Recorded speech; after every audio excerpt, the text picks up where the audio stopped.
If you need to reset your password for your Royal Bank of Scotland account, follow these straightforward steps to regain access quickly and securely. Step 1. Visit the official website. Go to the Royal Bank of Scotland's official website. Look for the login section on the home page to begin the password reset process. Step 2. Click on Forgot Password. In the login area, find and click on the Forgot Password link.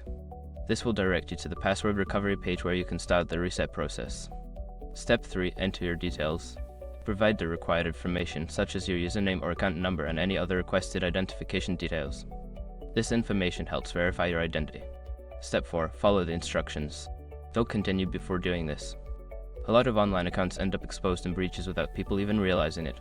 Use SROC to constantly monitor your email and accounts and get alerted immediately if your information gets leaked online. It scans billions of breached records 24/7 in the background.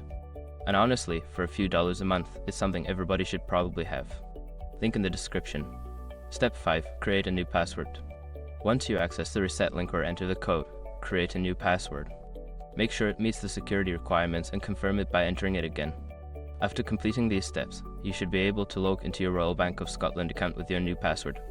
If you encounter any issues, consider contacting customer support for further assistance.